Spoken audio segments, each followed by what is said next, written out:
The scene is a palace yard at Westminster, which contains absolutely no mobile phones. So if you have one on, please switch it off. The yard is bathed in moonlight. Romance is in the air, as it so often is at this time of night in the corridors of power. Private Willis, the sentry on duty, is not so much a romantic as an intellectual, and he is using his time to reflect on the merits and disadvantages of the traditional two-party system in British politics.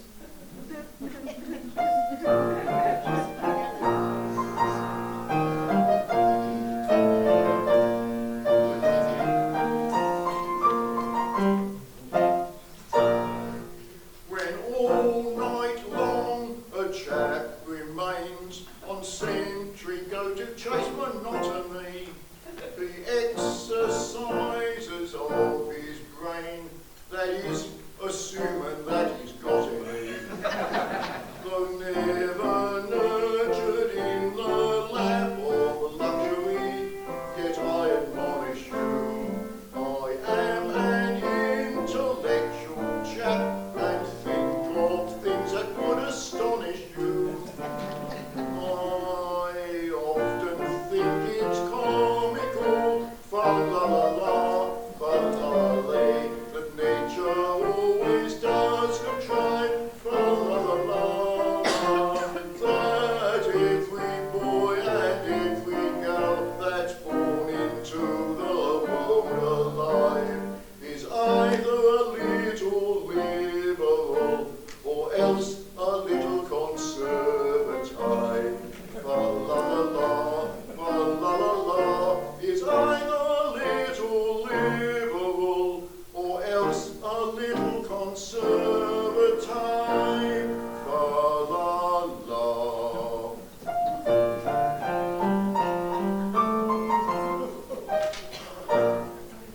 When in that house MPs divide, if they've a brain and cerebellum too, they've got to leave that brain outside and vote just as their leaders tell them to. But then the prospect of a lot of dull MPs in close proximity, all thinking for themselves, is what no man can view with equanimity. Then let's rejoice with loud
is playing the deuce with everything. Tonight is his second reading of his bill to throw the peerage open to competitive examination. And he'll carry it too. Yes, we influence the members and compel them to vote just as he wishes them. Whoa, but think what it all means. I don't so much mind for myself, but with a house of peers with no grandfathers worth mentioning, the country must go to the dogs. I suppose it must.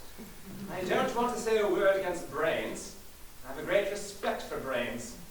I often wish I had some myself. But with a House of Peers composed exclusively of people of intellect, what's to become of the House of Commons? I never thought of that. This comes of women interfering in politics. It so happens that if there is an institution in Great Britain which is not susceptible of any improvement at all, it is the House of Peers.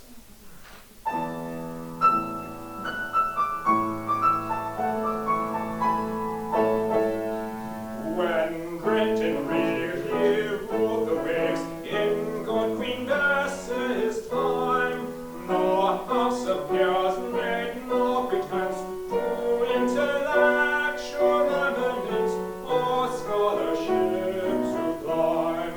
Yet Britain won her proudest days in good Queen Bess's glorious days. Yet Britain won her proudest days in good Queen Bess's glorious days.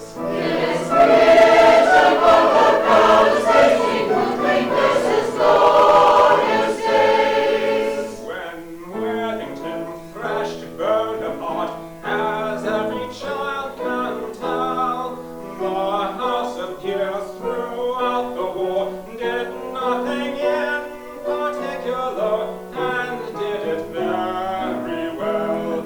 Yet Britain set the world ablaze in God King George's glorious days. Yet Britain set the world ablaze in good King George's glorious days.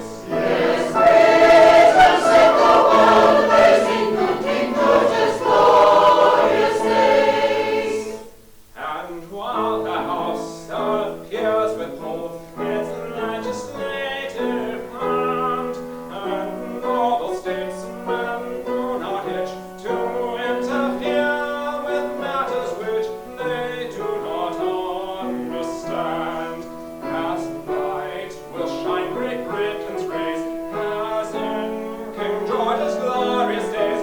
As bright will shine Great Britain's rays, as in King George's glorious days.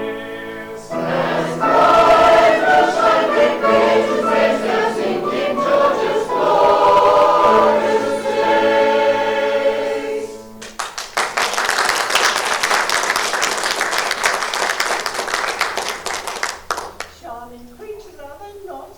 Distinctly, for self-contained dignity combined with airy condescension. Give me a British representative here. Oh, they're lovely.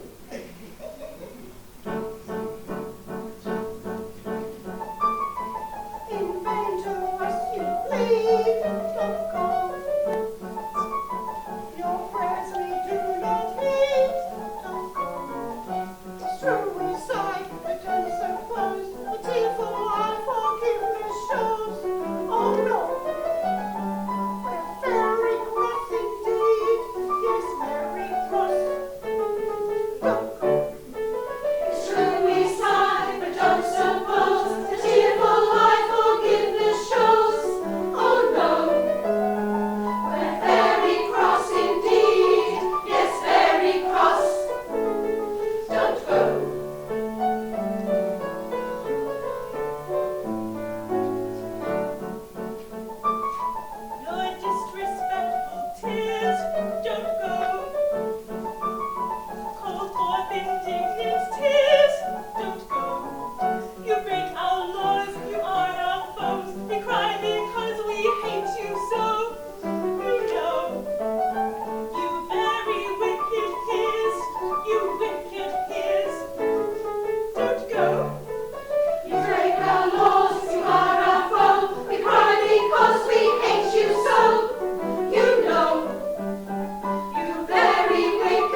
fairies have fallen in love with the peers.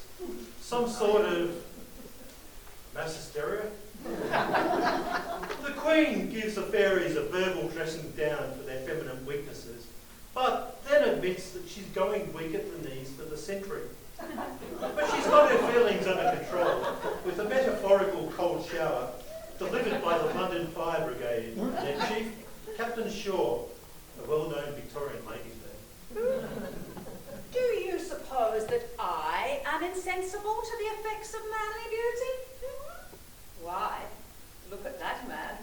A perfect picture. Who are you, sir? Private Willis, B Company, 1st Grenadier Guards. You are a very fine fellow. I am generally admired. I understand. Now, here is a man whose physical attributes are simply godlike.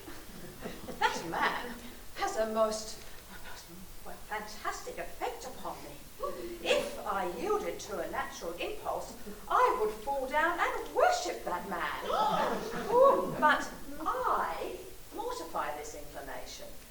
I wrestle with it, and it lies beneath my feet. That is how I treat my regard for that man.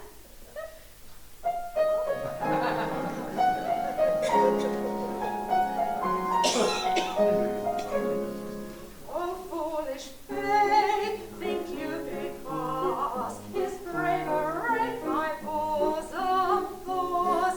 I disobey our very laws, because I fly in realms above, in tendency to fall in love. Resemble I the amorous dove, resemble I the amorous dove. Oh, amorous dove, type of obedience, me so. This heart of mine is soft as thine, although I dare not say so. Oh, amorous dove, type of obedience, me so. This heart of mine is soft as thine, although I dare not say so.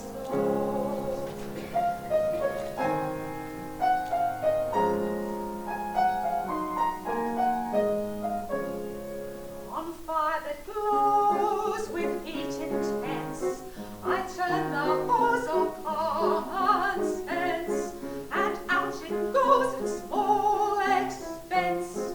We must maintain a fairy law, that is the main on which to draw. In that we gain a captain sure, in that we gain a captain sure. Oh, Captain Shaw, type of true love and wonder, could thy brigade with cold cascade quench my great love, I wonder.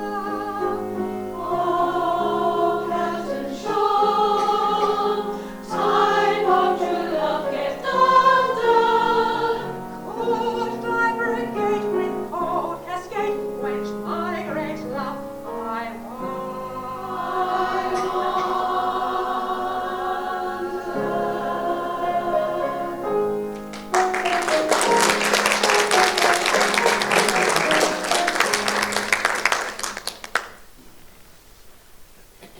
Phyllis is miserable, despite being simultaneously engaged to Lord Tallola and Lord Mount Ararat.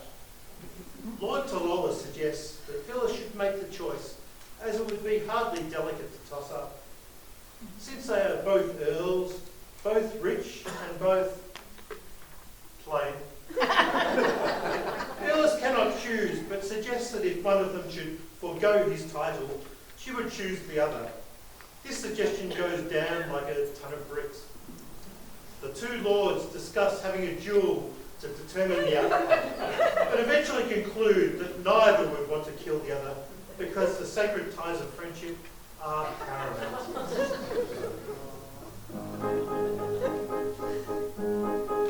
Though perhaps they may incur your blame, the things of you I would not do in friendship's name. And I may say I think the same, not even love should rank above true friendship's name. Then free me, mind the flame, forget your praise and go your ways in friendship's name, in friendship's name. Oh, many a man in friendship's name has yielded fortune, rank, and fame, but no one yet in the world's wide has yielded up a promised land. Accept, oh friendship, oh the same. This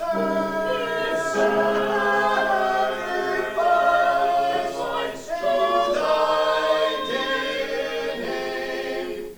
Accept this sacrifice to thy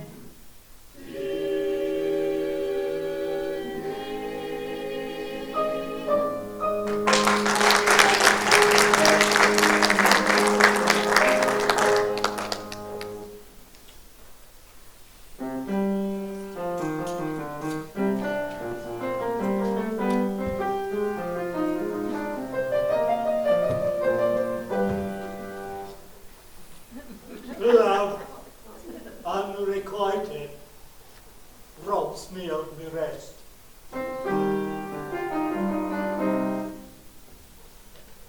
Love, hopeless love, my ardent soul encumbers. Love, nightmare-like, lies heavy on the chest, and weaves itself into my midnight slumbers.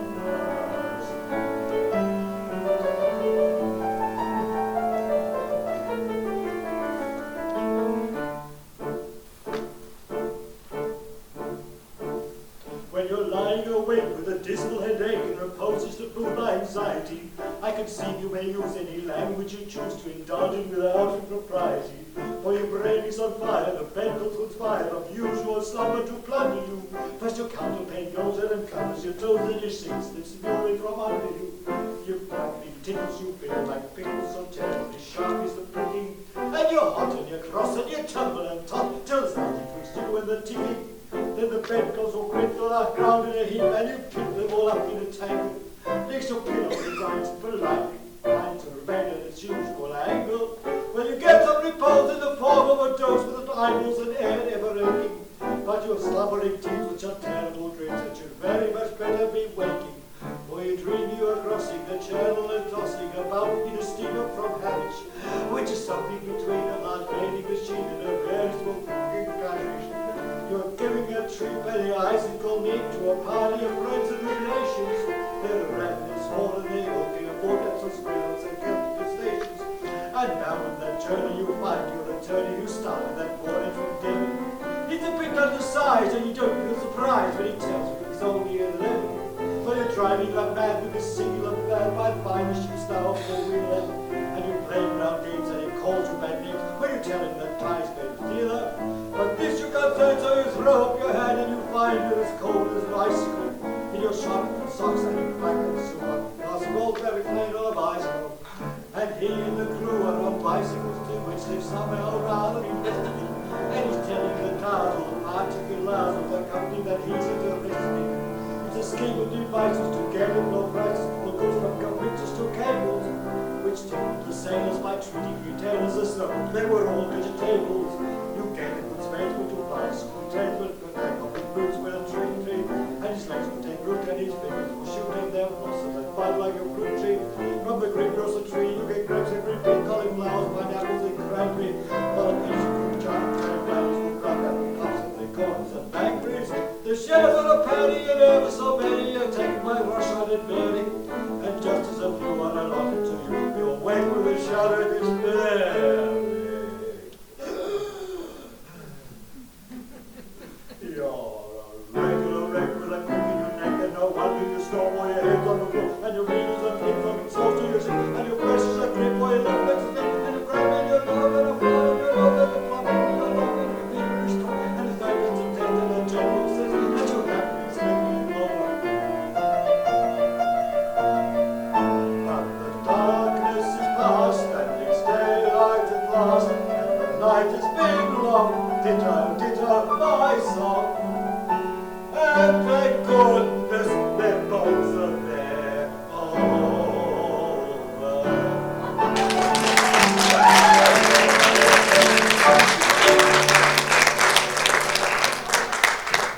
Yes.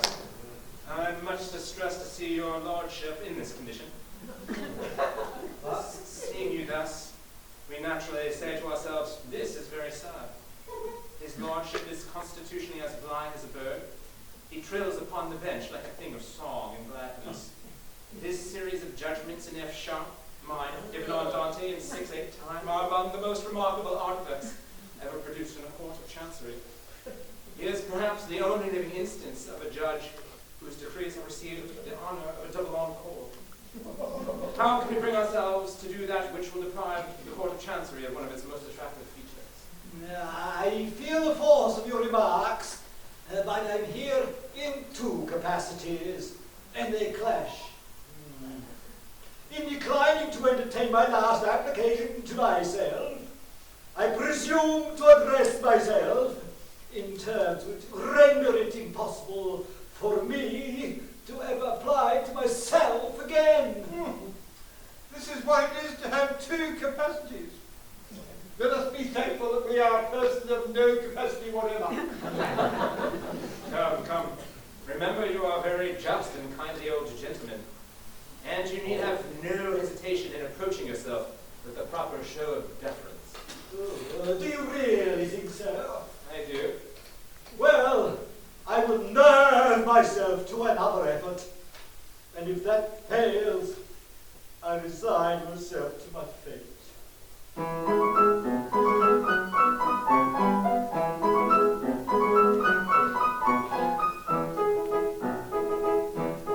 If you go in, you're sure to win.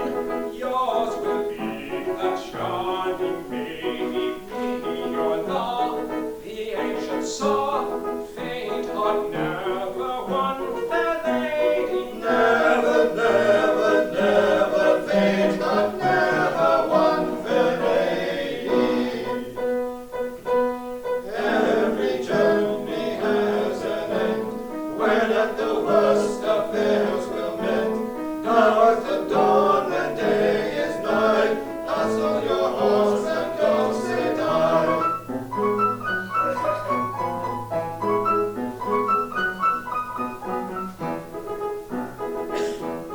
He who shies at such a price is not worth the more evading. Be so kind to bear in mind, fate hath never won fair lady.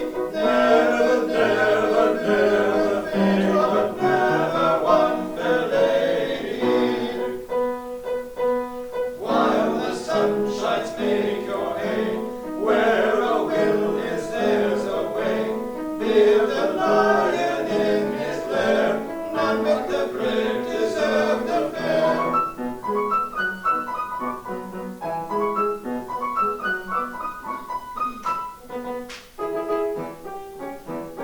I'll take heart and make a start. No, I fear the prospect shade. Much I've spent to gain my end. Fate hath never won fair lady. Never, never, never, fate hath never won fair lady. Nothing venture, nothing win. Blood is thick, but water's thin. If for a penny, in for a pound, it's love that makes the world go round. Nothing venture, nothing win. Blood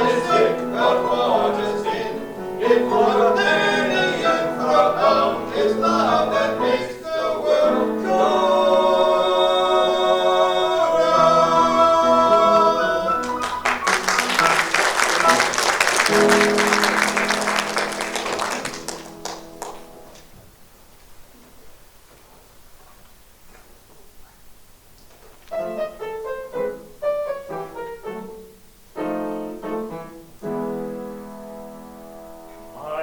bill has now been read a second time.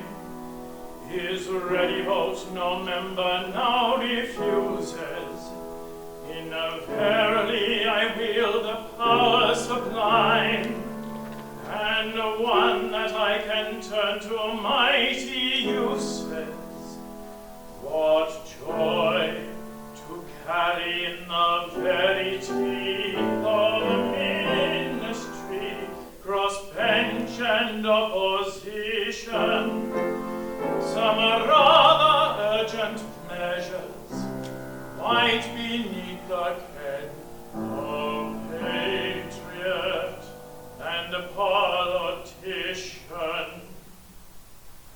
Fold your flapping wings, soaring legislature. Stoop to little things, stoop to human nature. Never need to roam.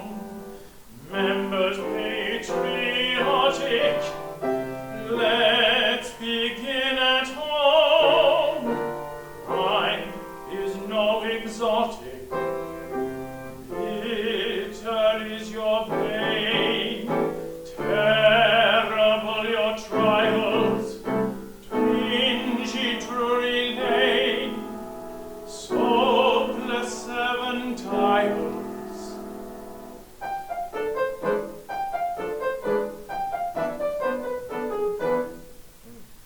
Take a tipsy lout gathered from the gutter, hustle him about, strap him to a shutter.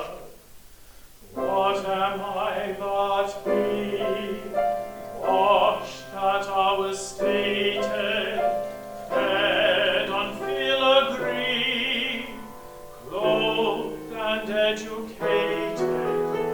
He's a mark of scorn. I might be another if I had been born of a tipsy mother.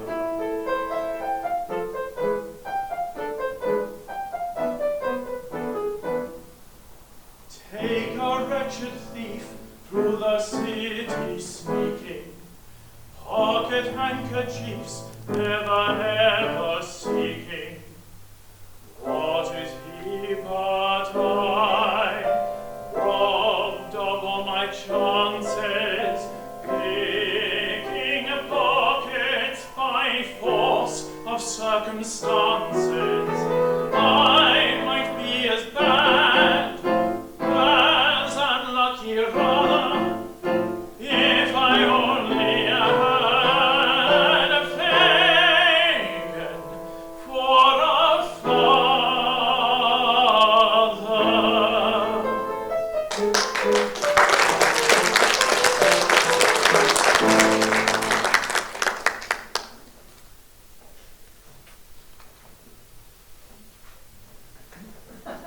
Phyllis! Oh, Phyllis, I suppose I should say, my lady, although I've not yet been told which title your ladyship is pleased to select. Well, I haven't quite decided yet.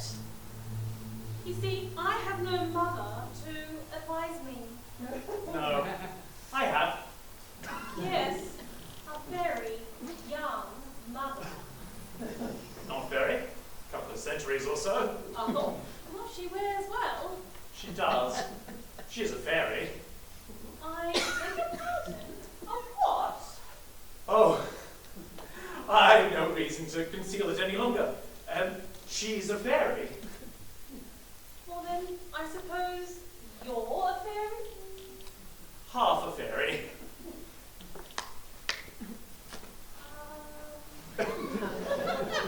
Well, which half? The upper half, down to the waist. Well, there's nothing to show for it.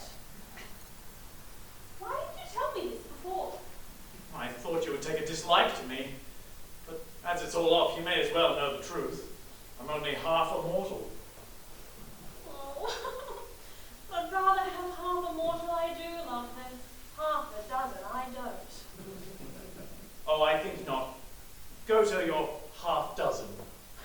Well, it's only 2, and oh, I hate them. Please, forgive me. I don't think I ought to. Besides, all sorts of difficulties will arise. You know, my grandmother is looks quite as young as my mother. So do all my aunts. Well, I quite understand. Whenever I see you kissing a very young lady, I shall know she's an elderly relative. You will? Then, Phyllis, I think we will be very happy together. Oh, we won't wait long. No, we might change our minds. We'll get married first. And change our minds after. That's the usual course.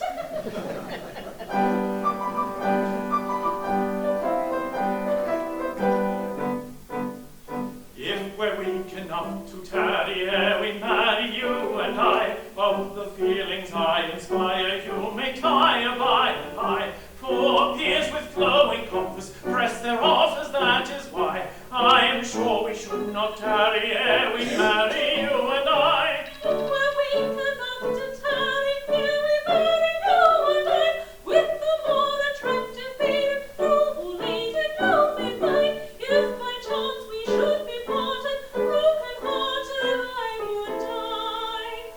So I think we will not tarry ere we marry, you and I.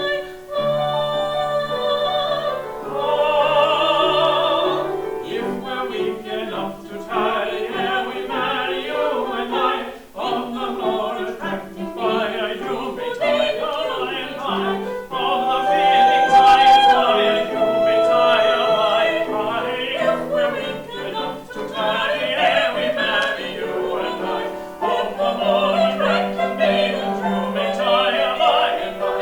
So I think we will not tarry ere we marry, ere we marry, you and I, you and I, you and I.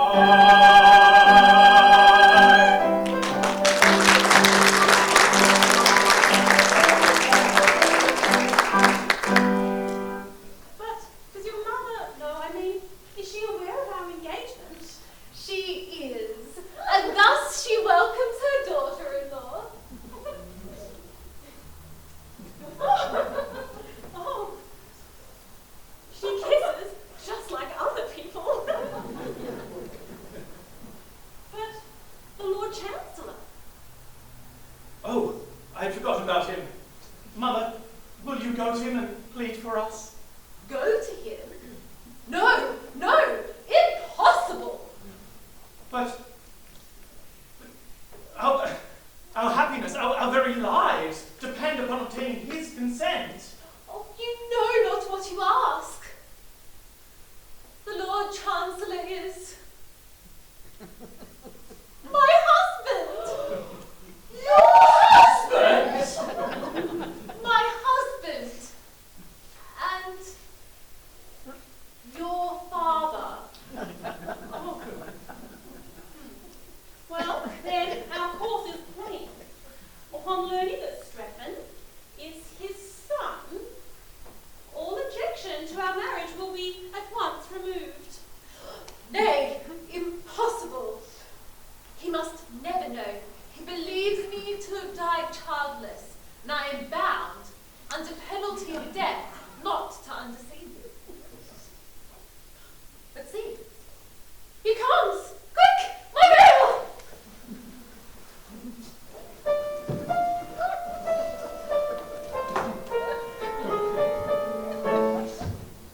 My lord, I suppliant at your feet, I kneel.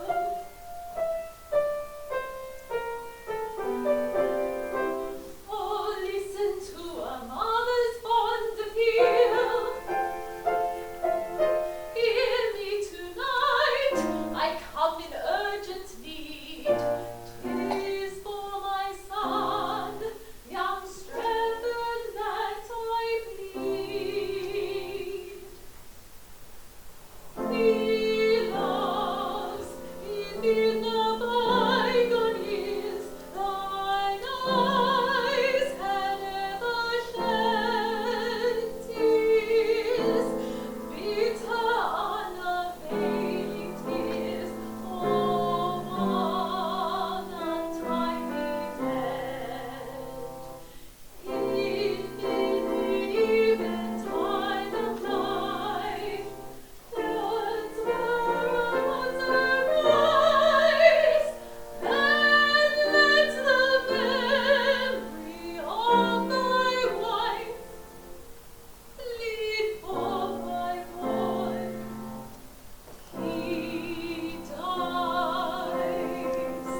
It may not be, for so the fates decide. Learn thou that Phyllis is my promised bride. Thy bride? No, no. It shall be so. Those who would separate us all betide. My doom, thy lips have spoken. I plead in vain. Open, open. Art thou already broken? I break again.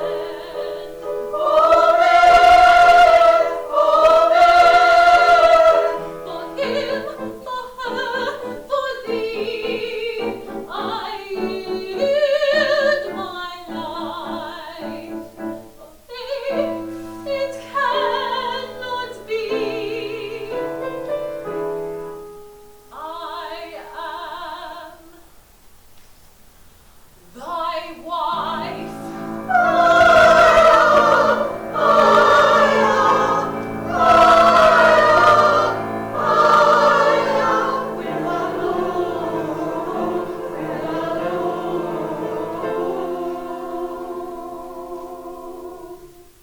Iolanthe, thou livest.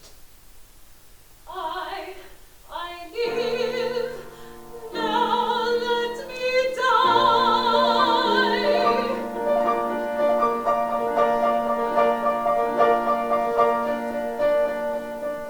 Once again my vows are broken.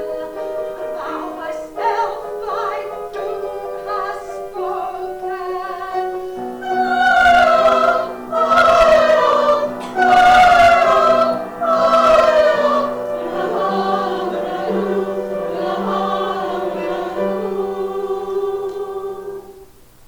Bow thy head to destiny, death thy doom, and thou shalt die.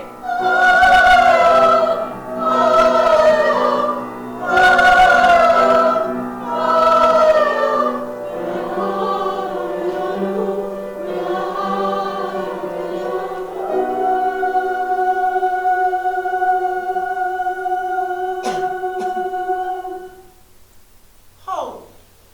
If Iolanthe must die, so must we all. As she has sinned, so have we. What?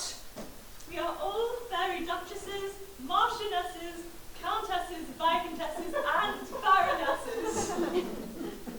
It's our fault. They couldn't help themselves. It seems they have helped themselves, and pretty freely too. You have all incurred death. But I can't slaughter the whole company, and yet the law is clear.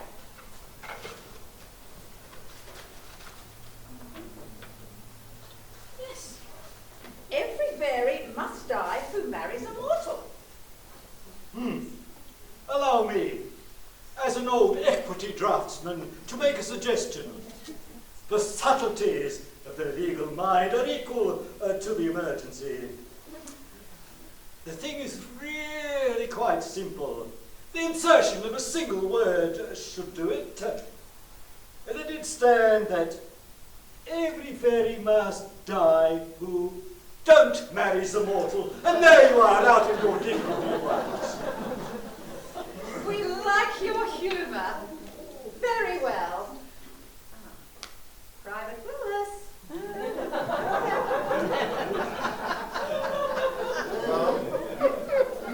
To save my life, it is necessary that I marry at once. How should you like to be a fairy guardsman? Well, Mum, I don't think much of the British soldier who wouldn't ill-convenience himself to save a female in distress. You are a brave fellow. You are a fairy from this moment.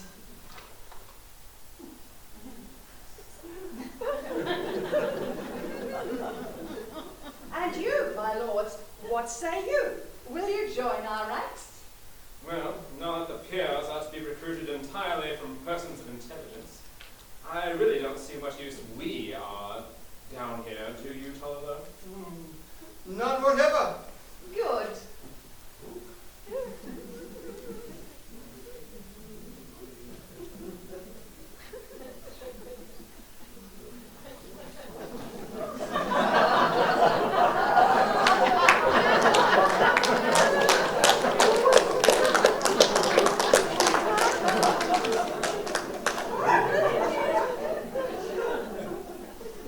Then away we go to Fairyland. And so, everyone flies off to Fairyland, thus giving rise to the saying, the House of Lords is away with the fairy.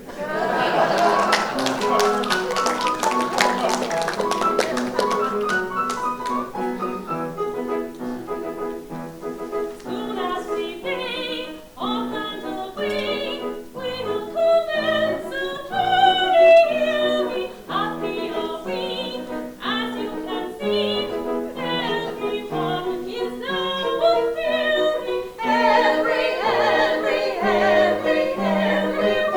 is now a fairy. No as a general rule we know, two strings go to every bow. Make up your mind the grief will bring, if you two go to every string. No as a general rule we know, two strings go to every bow. Make up your mind the grief will bring, if you two go to every string.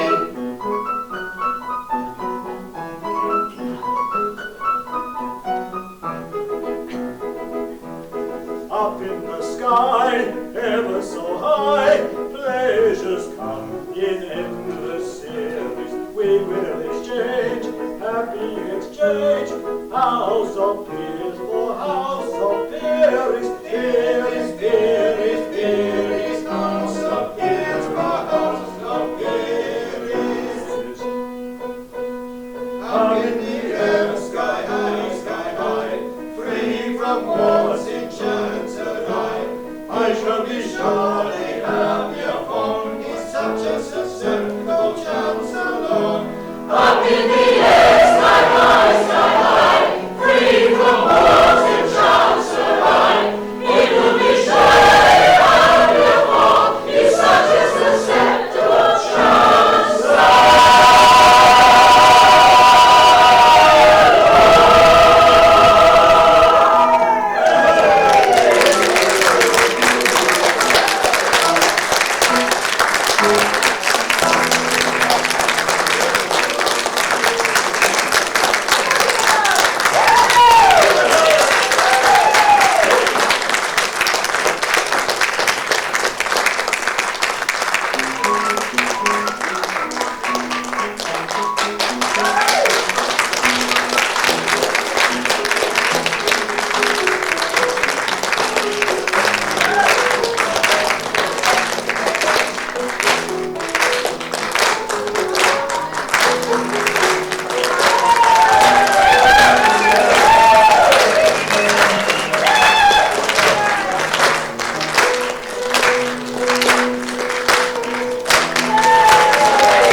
was absolutely wonderful, and thank you for sharing your skill in the local community like this. It really makes a difference for all of us to be able to attend something like this. Well, it's a real pleasure for us. Thank you so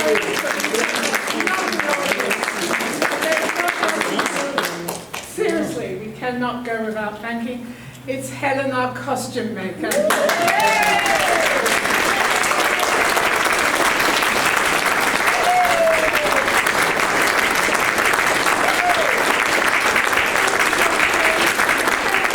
Singularity, thank you all for attending today. This show has just been such a load of fun making costumes.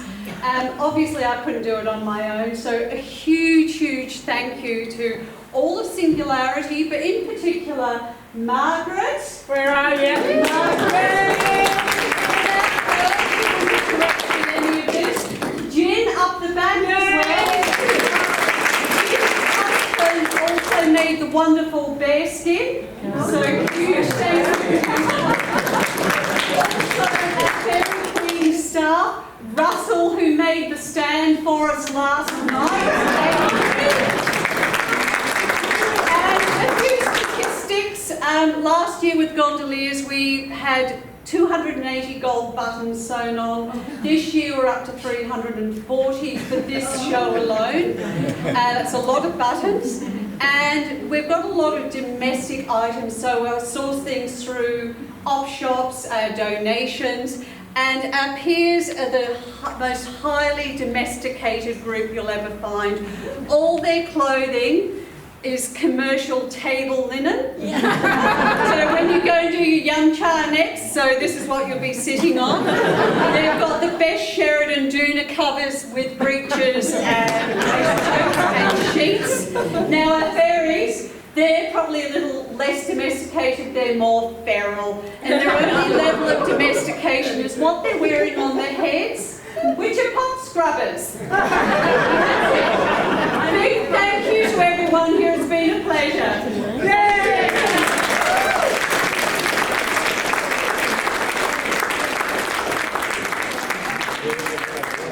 Honestly, Helen outdoes herself every year. I say she's brilliant, and she outdoes it.